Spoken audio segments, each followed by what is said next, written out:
Good afternoon, students. So last class we discussed about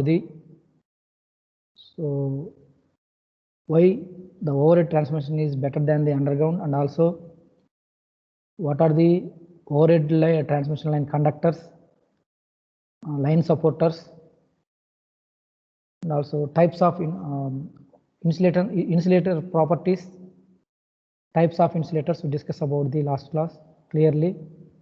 Now we go for the potential distribution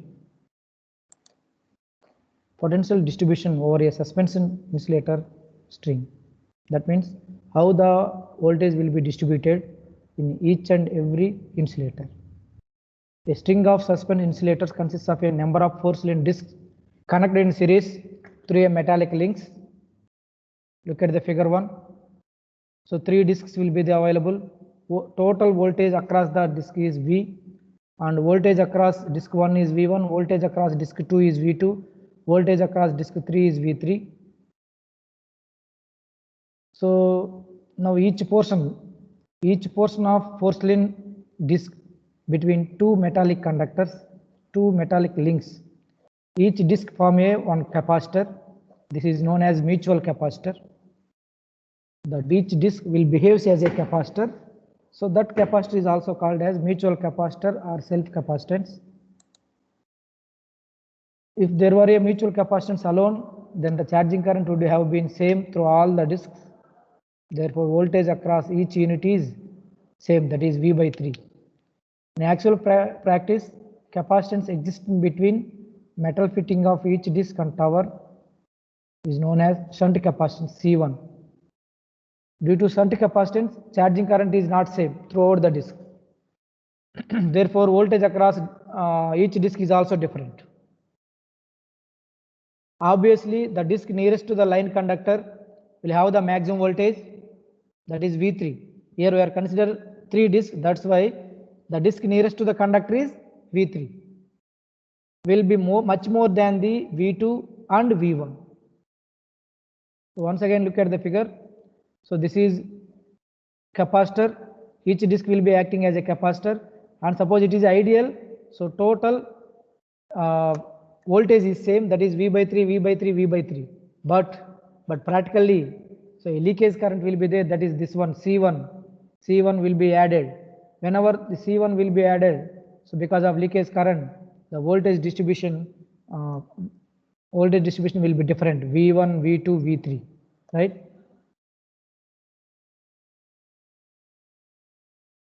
So voltage impressed on a string of suspended insulators does not distribute itself uniformly, right, across the individual disc due to the presence of shunt capacitance. Because of shunt capacitance, voltage is not uniform throughout the disc, throughout the string.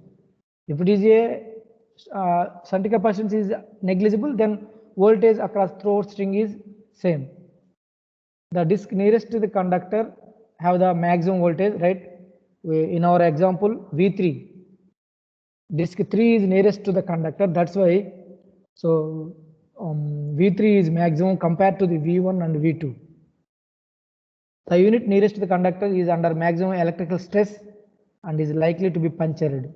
Therefore, so it must be provided to equalize the potential across the each unit. Because of maximum voltage nearest to the conductor, there may be chances to breakdown is more. So therefore, we have to provide equalized potential across each unit, then only we can reduce the electrical stress on nearest to the conductor. If the voltage impressed across the string were DC, then voltage across each unit would be same. Suppose if it is a DC, so voltage must be same. It is because of insulator capacitance are ineffective for DC. So what is string efficiency? So most important, problem wise, this topic is very, very important. Sometimes they are asking derivation also. So string efficiency is nothing but it is a ratio of voltage across the total string to the product of number of discs, and voltage across nearest to the conductor is known as string efficiency. String efficiency is voltage across string divided by number of discs, n into voltage across nearest to the conductor, right? So what is the main aim of this one is The unequal potential distribution is undesirable and is usually expressed in terms of string efficiency. By using string efficiency, we can decide the performance of insulator clearly. So now how to derive the mathematical expression or potential distribution over a suspension insulator. So as usual, we know about 3 discs will be there. So each disc will acting as a capacitor C, C, C, and these are the shunt capacitance, that is C1, C1. Here I1 current is there, I2 current is there, I3 current is there. So voltage across nearer to the conductor is V3, V2, V1. Total voltage is V. So here let us consider self capacitance of each disc is C. So these are the in line, each disc will acting as a self capacitances, but mutual capacitance is between line conductor and this one cross arm. Let further assume that shunt capacitance C1 is some fraction of K of self capacitance. This is most important. C1 is equal to Kc. C1 is equal to Kc. Starting from the cross arm or tower, the voltage across each unit is V1, V2, V3. From the cross arm, voltage across disc is V1, voltage across disc is V2, voltage across disc 3 is V3. Now applying Kirchhoff current law at node A. Suppose this is node A, you can consider node A, node B, node C. Applying KCL at node A, that is nothing but sum of the incoming currents is equal to the sum of the outgoing currents entering into node A. So here from node A, small I1 is leaving, capital I1 is leaving, but capital I2 is incoming. Therefore, incoming current I2 is equal to leaving currents small I1 plus capital I1. So I2 is equal to capital I1 plus small I1. We know that charging current. So already we discussed about the charging current in the second unit, performance of transmission lines, and we know the formula charging current V by XC. XC is nothing but 1 by omega C, that is 2 pi FC, right? So V1 omega C. Charging current is nothing but V1 omega C. So as usual, I2 is nothing but V2 omega C, I1 V1 omega C plus small I1 V1 omega not C, it is C1, right? Charging current in shunt capacitance C1 is nothing but V1 omega C1. So V2 omega C, here V1 omega C and V1 omega. What about C1? C1 from the definition C1 is equal to Kc. Here substitute Kc. Therefore, take a common factor of omega C. So we have to cancel to each other omega C. Then V2 equal to V1. Taking a common factor V1 into 1 plus K. V2 is equal to V1 into 1 plus A. So consider as a equation 1. Similarly, applying KCL at node B. So incoming current is I3, capital I3, outgoing currents are capital I2 and small I2. Therefore, applying KCL at node B, capital I3 equal to small I2 plus capital I2 as usual. I3, that is nothing but V3 omega C, I2 V2 omega C plus what about small I2? Small I2 is nothing but voltage distribution, that is V1 plus V2, both have to consider. Leakage current because of these two discs. That's why I2 is equal, small I2 equal to V1 plus V2 omega C1. So V3 omega C, V2 omega C plus V1 plus V2 omega.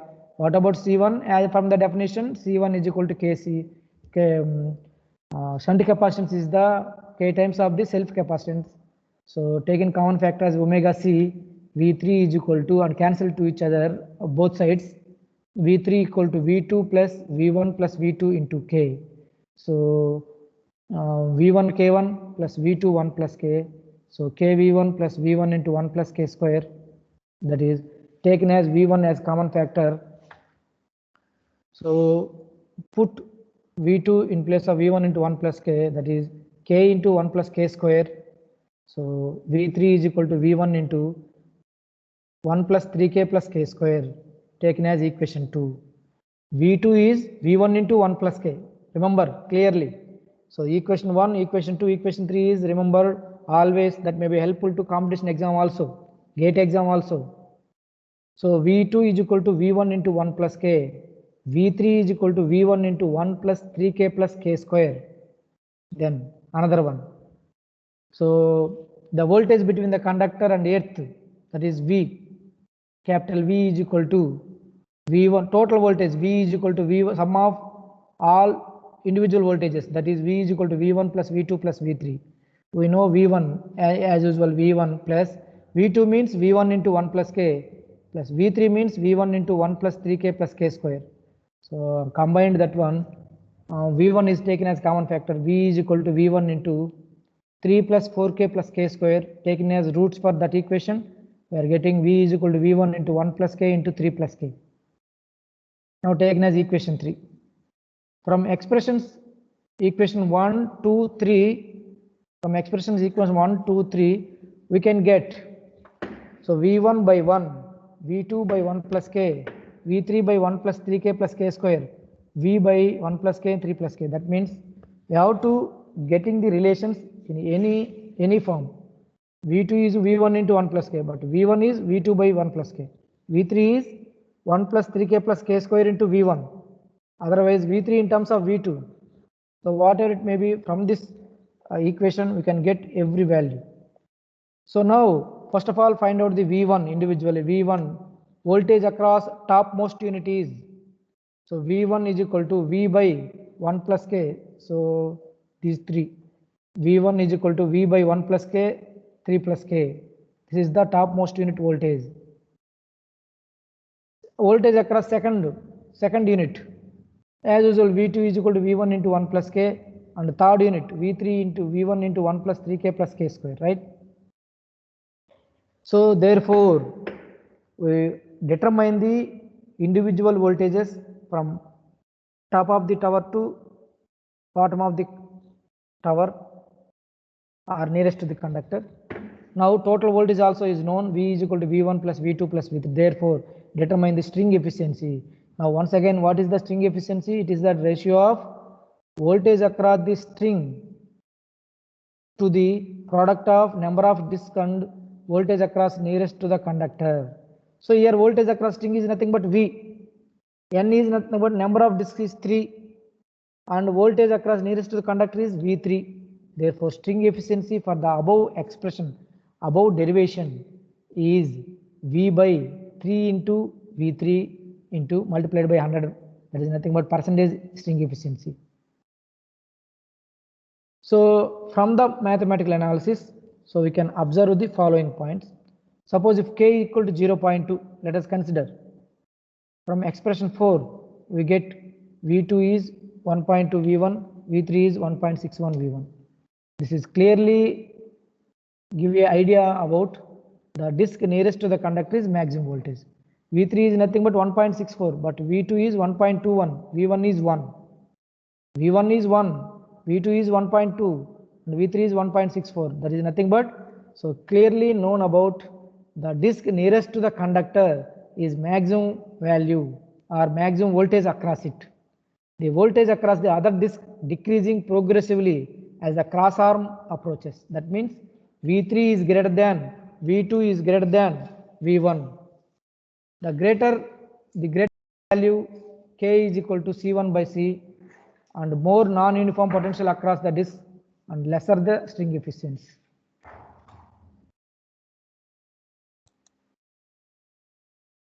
Now another most important for BTech point of view, the methods to improve the string efficiency. Generally just now discuss about the potential distribution across the string of suspension insulators. That is not a uniform. So V1 for first voltage across first disc is V1, voltage across second disc is V2, voltage across third disc is V3. So that V1, V2, V3 are not equal to each other. That means, so potential distribution in a string of suspension insulators is not uniform. The maximum voltage appears across the insulator nearest to the line conductor and decreases progressively as cross arm approaches, right? If the insulation is highest stressed insulator, that is the nearest to the conductor. So that may be breakdown because of flashover takes place. Why? Because most highest voltage appear across the V3 only. That means if flashover occurs, the nearest to the conductor disk will be breakdown. That may be other units will take place succession. So that means this is the necessity to equalize the potential across various units of a string of suspension insulators. So that means to improve the string efficiency, that may equalize the voltage across the all disks. So basic methods to improve the string efficiency is very important. First one, by using longer cross arms, that is nothing but K value is high. K value is high. K is equal to C1 by C, right? So next, by grading the insulators by using guard ring. So look at the first method, by using longer cross arms. So this is the tower, this is the cross arm. We have taken longer cross arm. That means shunt capacity is high. So the value of string efficiency depends upon the value of K, the ratio of shunt capacitance to mutual capacitance.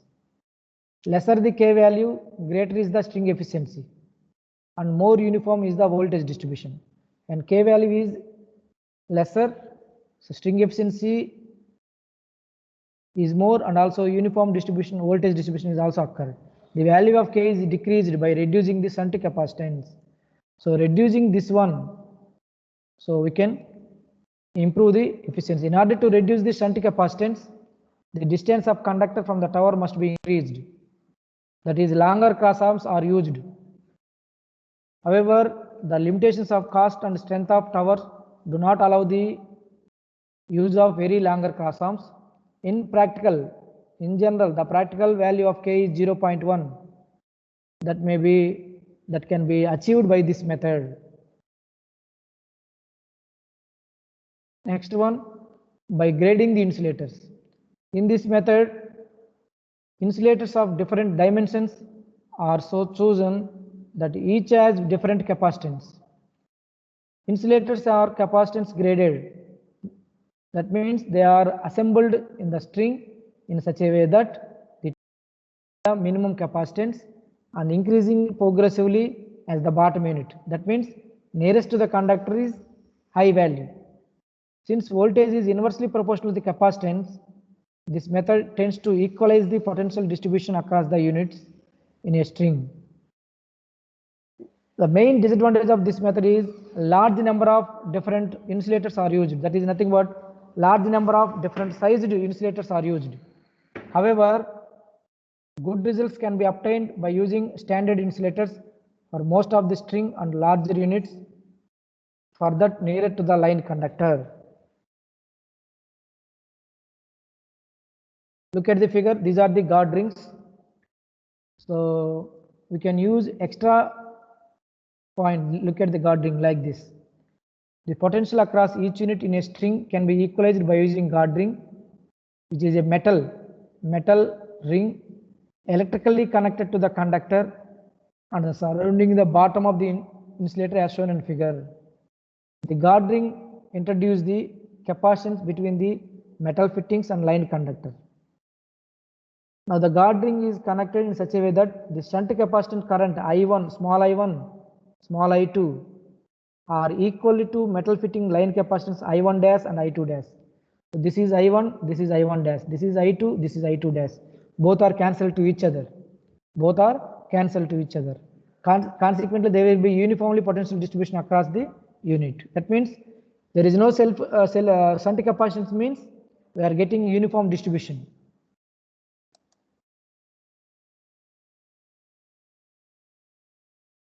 So next, causes of insulation failure. Insulators have to withstand both mechanical and electrical stresses. Mainly electrical stresses are due to the short circuits and also line voltages that may cause breakdown of the insulator. If breakdown of insulator may occur because of flashover or puncture voltages. In flashover, the arc occurs between the line conductor and insulator pin. So flash will occur insulator pin and line conductors. Insulator pin is nothing but earth, and discharge jumps across the air gap following short distances. Figure shows the arc distance, that is A plus B plus C.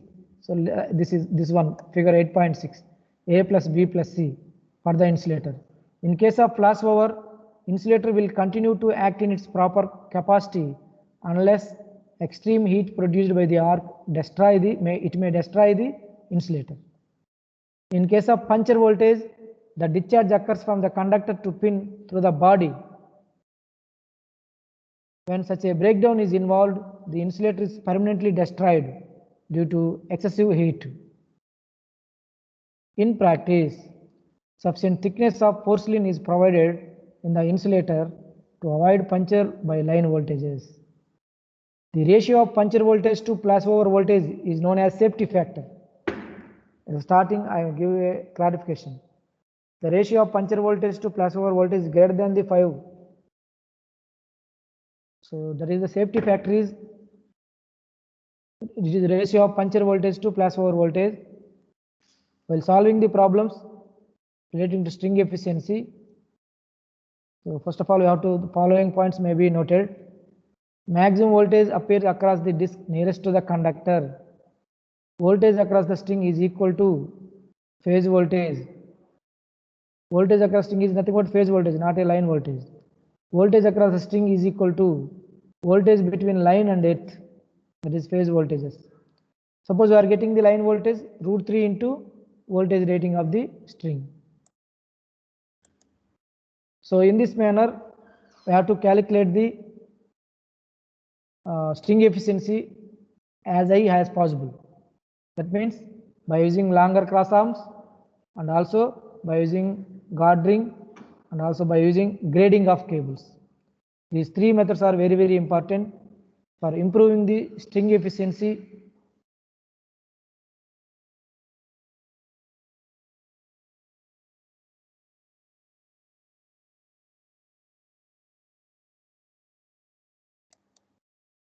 Thank you.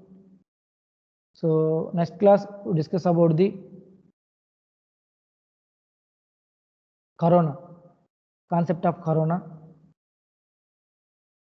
Why corona occurs in the transmission line? Now, what are the causes of occurring corona losses? And what are the different parameters involved in the corona loss? And what is the empirical formula for corona loss? And what are the factors affecting the corona loss? What are the methods to reduce the corona loss? All these things will be discussed in the next class. Thank you.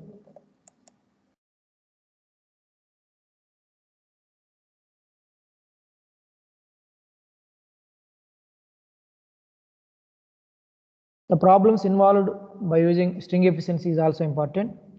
That means the problems will be explained in later classes. So mainly in this insulators, so they are asking question like this: explain the types of insulators. Question number 1. Question number 2: explain the voltage distribution across suspension type insulators. That is the derivation of string efficiency. That is voltage potential distribution or voltage distribution is nothing but V2 is equal to V1 into 1 plus K, V3 is equal to V1 into 1 plus 3K plus K square. So like that we have to derive. And string efficiency also. String efficiency for 3 disc insulators is V by N into V3 into V3. So we are doing some problems in the next classes. First we will completely discuss about the theory of third unit. Then we discuss about the problems on insulators, problems on corona, problems on sag. Right? So third unit having 3 subtopics: insulators, corona, concept of corona, and mechanical, I mean sag. So first topic is completed for this class. So next we go to discuss the corona concept. Right? Thank you one and all.